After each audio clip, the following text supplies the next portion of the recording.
as a kid, 125, just coming into a corner and you clutch the thing. So you go, now, run that. Awesome. Yeah, hell yeah. Hey, do you want to hear something super funny? What's the thing?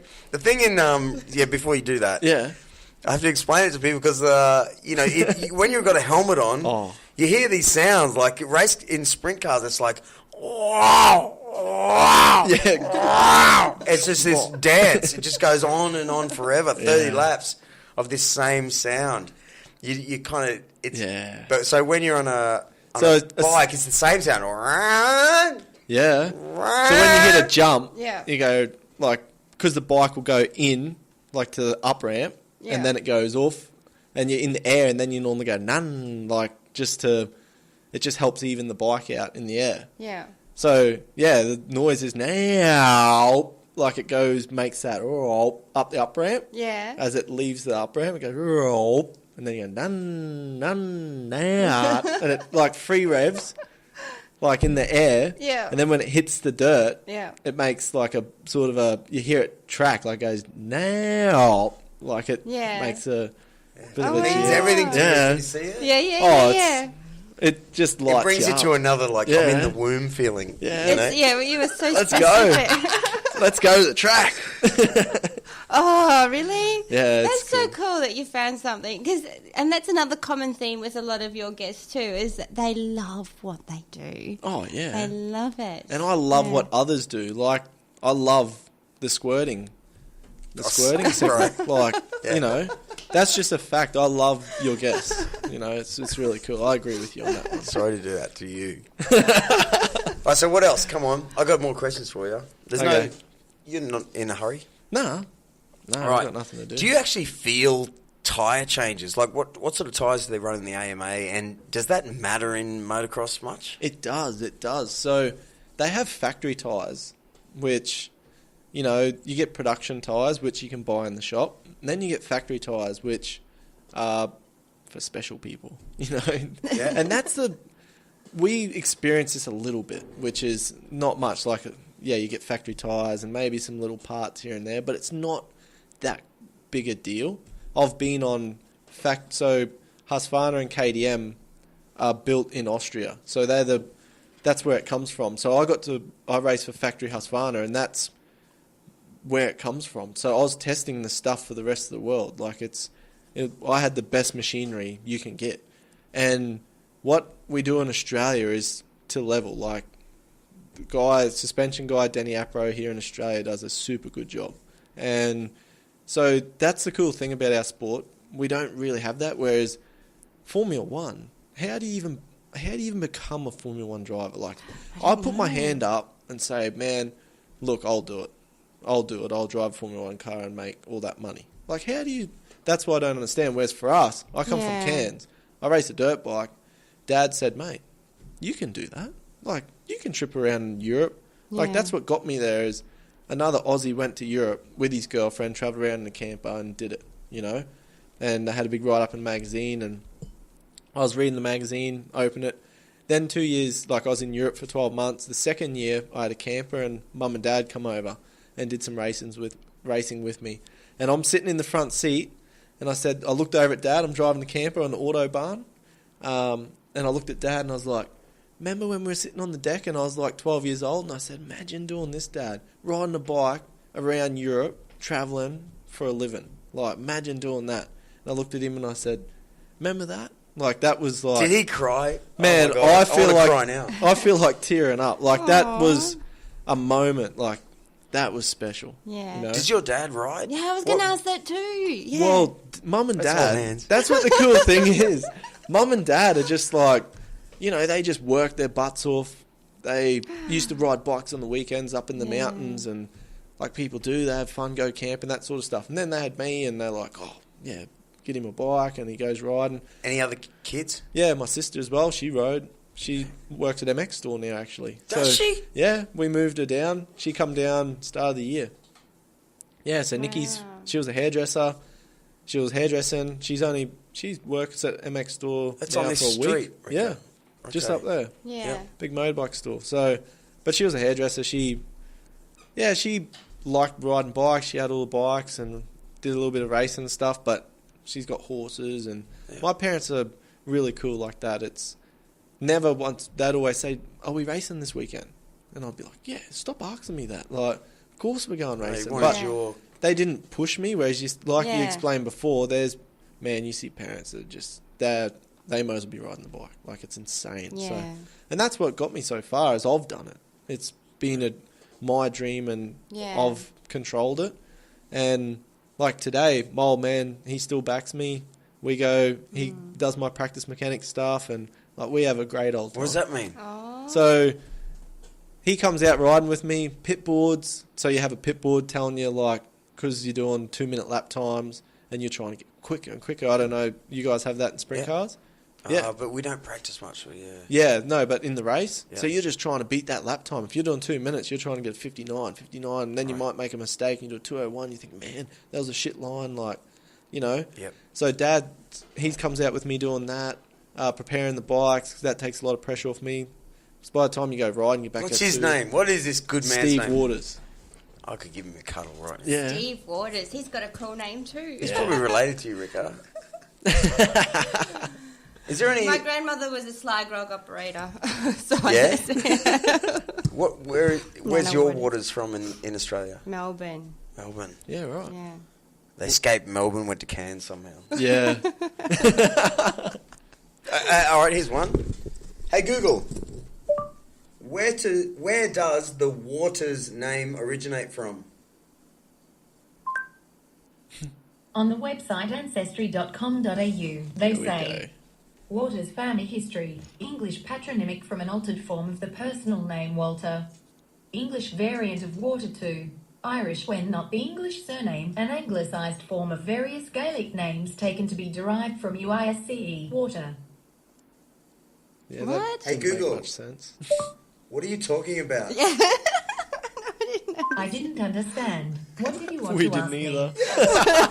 No idea what she just said. It's like she's just saying backwards stuff.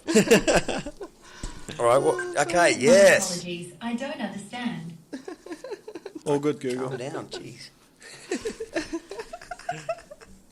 See, handbrake. Yeah. Slowing down the show already. Yeah. Always. Should I leave? No, it was Google we're talking about. Yeah. We've got a sack coach. She was useless last week too. Not last week, with Nikki the week before. Wasn't she? I think we were drunk though. Oh. We did a podcast with Nikki, the wine Japanese whiskey whisperer. Oh, right. Yeah, she was like, try this. And we're like, yeah. Yeah. The week before was with Pete from Crumb Valley Brewing. Same thing. 12% beers and... Oh, wicked. Good time. Yeah. Come on, man. How are we going to win? How are we going to win? Don't even answer that. That's a stupid question. No, it's not. We're going to get ourselves there. Yeah. So we can do it. Yeah. That's the thing. People talk about it. Well, as a racer, you want like you've told me on the phone a couple of times already, it's the team you're in. Yeah. It's the support you have, and it's often the second season when you're in those guys because all the guys are together. Yeah. You know, even pulling the bike out of the truck. Yeah. Someone knows exactly what's going on. It's like bang, bang, bang. All I do is do this, put tear-offs on, and we're on the bike, and let's go back. Yeah. And the thing that's different to car racing is we ride 3-4 times a week, you know. So we're training and we know things inside out. Developing the bike comes with that as well. So with the team, the people that you surround yourself around with, working on suspension, working on engines, working on all these different components of the bike. Yeah. So then when you go to the race day, and I'm training, so I'm diet, I'm doing my gym work, I'm doing my cardio, I'm doing my motos on the bike, all this sort of stuff, technical stuff. When we go to the race, that's just to show what we've done during the week. If you have no team behind you during the week, what are you going to show on the weekend, you know? That's what it's about. So when you compete against dudes and teams that are working their butts off, they deserve to win races. If you don't have that program, why are you going to win? That's a simple fact. You get what you put in, and that's from a team side and an athlete side. So that's the biggest thing. And biggest thing that I've found this year in Australia is everyone, it's such a negative environment. I hate that. Like, I'm such a happy dude. I like to go surfing and hang out with my buddies, go riding and enjoy it. That's why I do it. And when I go to races and people are whinging, or championship, this and prize money and all this stuff, and we should be doing this and racing there and this, I'm like, well, man, I am. Yeah. I'm going. Like, I'm packing my stuff. I'm going. Yeah. And that's what I'm doing. Don't ever change that. That is so, Like, you know, and I think it's like there's that a little really. bit, I don't want to talk about it, but we were convicts and sometimes we're still in there. Yeah. You know, that kind of thing. But yeah, man, there's a lot to be said for staying positive at all times. Yeah.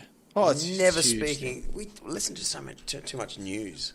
I Some don't. people do. I don't listen to any of it anymore. I think we're all just too happy and too spoiled, and we don't appreciate exactly what you know what it is everyone looks at social media and they go, oh my God, they're on this gorgeous beach, you know, and this and that, and I'm at work, and like, you know, they don't actually live the moment. And I found that in Europe, because you're in so many different countries, it's not like here where you just pick your phone up and it works in Melbourne or wherever. You drive across the border 2 hours and your phone don't work anymore. Yeah. So all of a sudden I'm going to dinner and by myself. I'm over there and I'm sitting down in a restaurant. People are speaking Dutch. I'm trying to do the chicken to get chicken because I can't read the menu. Like, it's the wildest stuff. Yeah, so you learn to appreciate more things multiple times. And I'm sitting there like, as you can imagine, you go in there and you're waiting for your meal by yourself. Yeah. And you think, oh, I'm such a loser. But then you start to like your own company. Yeah, and you're doing this stuff and you're laughing with them and they can't speak English. But you can almost communicate. You know what you're doing, not speaking the language. Yeah. But then how people would you come have done in, beef if you wanted beef? What would you have done? Good question. I don't know. Smoked salmon, there's one. I guess you're just going to eat chicken all the time. Huh? What about gnocchi? How would you do that? There's nothing there. But even within teams, like, you know, as a driver. Yeah, you've got the same experience. No, but more like teams or bands or anywhere where there's like 4 to 5 key people. Yeah. Just positivity is so important. Yeah. Or the endless that we're going to get better. Yeah. And if you're dwelling on, we don't have this, we don't have this. Yeah. Exactly. Just cannot stand it, mate. Yeah. Why are they doing this? It doesn't even matter. Come on, we're going to the next race. Yeah. It's really, it's good for you. That's why you're the man sitting in front of us right now. You know, like we're trying to be. We're trying to do in a it. top team. Yeah. I think that has a lot to do with it, though. Yeah. Yeah. Yeah, just trying to create something that, got to chase it. Yeah. You know, if you're not doing it, reach for it. That's the biggest thing for me. Right. See? Mine was taught to me by MattG, right, who was freestyle motocross. Oh, yeah? Yeah. You know, can you hear the difference? Yeah. So you do yours again? Yeah. Yeah, they just go. Right. And here's my first one. When I was like 14, I first got my first KX80. Yeah. So I'm just like, can't do jumps. Yeah. Just like fanning the claps, like going through all the gears for me. Dude, run out of fuel. So what's yours, Rika? Come on, get in on it. The one that I do every podcast, you ask me, I do the Japanese one. Yeah, there you go. What's that? They're all Japanese, the bikes, except 2 brands. Well, here's a good point, man. So you got this. My wife's Japanese. I go to Japan every year. Oh, that's right? epic. Yeah. You'd expect, and by the way, only 18% of the entire Japan and all those islands is actually habitable. Everything else is like mountains, like it's all volcano made you're kidding. Yeah, but they make all the great bikes. Yeah. You'd expect like some of the mountains to just be like, man, like kids everywhere. No one. They've only just discovered skateboards recently, like the last couple of years. That's not true. That is 100% true. No, we used to I have go to skateboards. skate parks in Yokosuka. They've just started building. Yokosuka then. There's only 3 skate parks in all of. There's one in Tokyo, one in Yokohama, one in Yokosuka. Actually, yeah, okay. That's because they're building them, dude. When was the last time you were there? Well, we used to ride skateboards, but it was Pal Peralta, 1984. That's more like no, yeah. Yeah.